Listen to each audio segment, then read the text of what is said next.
You're listening to the Alliant Specialty Podcast, dedicated to insurance and risk management solutions and trends shaping the market today.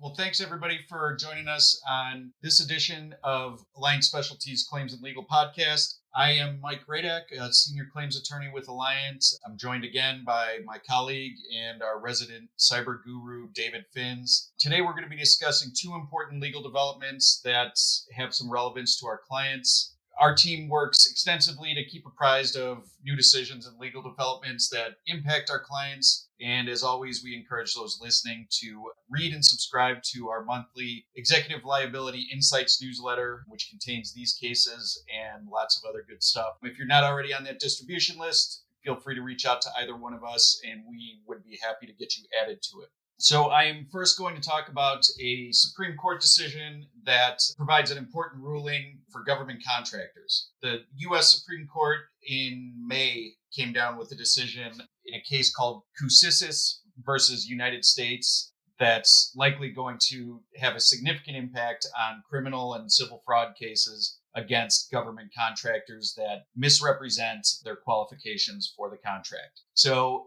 the Supreme Court essentially held that a defendant who induces a party, in this case, that party is the government, to enter into a transaction under materially false pretenses may be convicted of federal fraud regardless of whether the defendant intended to cause or let alone caused any sort of economic loss with respect to the contract. So the underlying matter in this case, it was a bridge repair contract. The contracts were federally funded and conditioned on compliance with disadvantaged business enterprise participation requirements, essentially requiring a portion of the work to be subcontracted to a disadvantaged business. The defendant in this case represented that it was going to comply with that requirement, but instead subcontracted with a pass-through entity that was essentially a fictitious entity that they had created just for the purposes of putting it on the bid and winning the contract.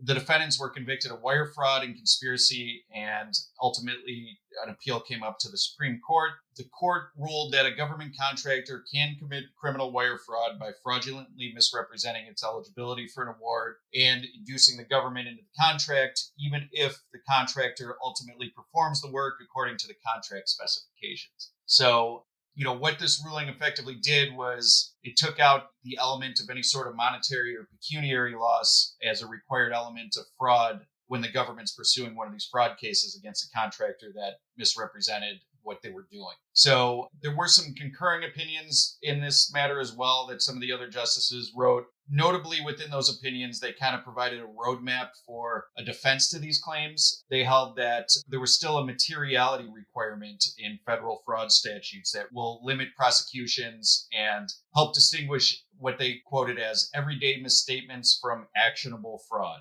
Those materiality disputes or defenses that we expect to see in these cases still need to make it up through the Supreme Court to determine how they're going to apply those standards. But typically for materiality arguments, the courts will look at whether the misrepresentation goes to the very essence of the bargain. So just a couple takeaways from this decision. The Trump administration had previously stated that procurement fraud was a targeted area of enforcement by the DOJ. So this decision clears a path for prosecutors to, more aggressively pursue these fraud cases against contractors that knowingly make false statements in their bids. So, if you're contracting with the government in your line of work, you need to be extremely cautious about what representations you make in your bid, and you need to make sure that you comply with all of the representations that you make in the bid and ultimately the contract. So, we see this certain areas where, reading my crystal ball, where I think that the DOJ may try to enforce this is with respect to diversity, equity, and inclusion policies and procedures. Entities that are bidding on government contracts will need to confirm with whatever the current requirements are for DEI programs and provide evidence that they're complying with the current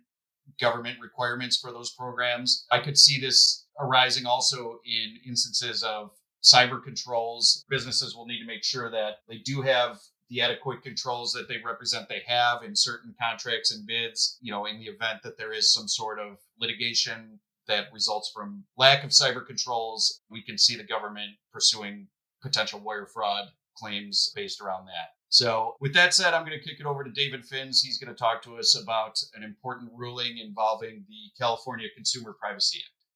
Thanks, Mike. So we are keeping an eye on the courts in California, both state and federal, and how they interpret the CCPA. And recently, a federal court denied a motion to dismiss a claim that was filed under the CCPA in a class action against a bank where the allegations were unlawful disclosure of customers' personal information to third parties through the use of tracking technology. Now, the court's ruling here could potentially expand the scope of cases in which the CCPA could be used by consumers for what is known as a private right of action. Historically, this has only been used when there's been an actual data breach. But here, under the CCPA, we're now looking at a ruling where a federal court is allowing a case to proceed where there was no data breach, but consumers are questioning how their data was managed by the defendant. So in last August, credit card users and applicants for credit cards who comprised the class here brought a proposed class action against this major financial institution, alleging that it had violated the CCPA by allowing third parties to embed these tracking technologies that transmitted the user's personal data without their consent. There were other claims involved in the suit as well, but I'm focusing here specifically on what was alleged to have violated CCPA. Now, for its part, the bank argued that dismissal was appropriate, and they moved on that basis because they said private actions under the CCPA were limited to data breaches, where unauthorized third parties essentially steal or exfiltrate information. However, in this case, the court sided with the class, the plaintiffs, broadly interpreting the CCPA's reference to unauthorized access and exfiltration, theft, or disclosure of personal data to include unauthorized disclosure to third parties, even when there is no data breach. The court found that the class here had sufficiently alleged harm based on the fact that the website tracking led to the disclosure of their personal information. Now, this ruling is a departure from others that had limited the private right of action to data breaches, and this could allow for plaintiffs in future cases to bring these sorts of claims where their personal information may have been shared by the defendant without clear consent from the consumer. Now, it bears noting that many cyber policies out on the market now contain explicit exclusions for wrongful collection practices or website tracking. However, we take the position that, like a conduct exclusion, insurers should still have a duty to provide a defense up until a final adverse adjudication is reached, and preferably a non-appealable adjudication. Now, that isn't necessarily the position that the adjusters take in these claims, and that is where our advocacy comes into play. But philosophically, we approach this from the same standpoint of, if you are going to accuse the defendant, the insured, of intentional misconduct, that they ought to be presumed innocent and they ought to be afforded a defense. Now, although this decision addresses the private right of action, it also highlights the importance of cyber policies having language that would trigger coverage for the defense that is not predicated solely on the occurrence of a data breach. We certainly see this in the world of regulatory proceedings, where a violation of a data privacy law, irrespective of whether there's been a breach, under most policies will trigger coverage for that regulatory proceeding. We believe that that is the appropriate response of the underwriters to these sorts of allegations of intentional misconduct around collection of data or website tracking. So we will continue to keep an eye on these developments under CCPA. It is sort of a bellwether of what many other states are beginning to implement, to adapt around consumer privacy, and what standards, what best practices companies ought to uphold around how they collect, manage, process, and share consumer data. And with that, I'll turn it back over to you, Mike.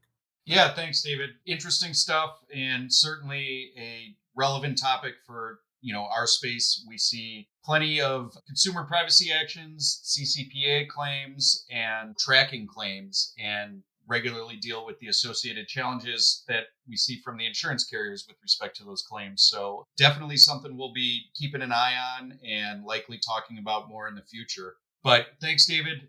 That's all we have for today. So thanks for listening, and we look forward to speaking with you again.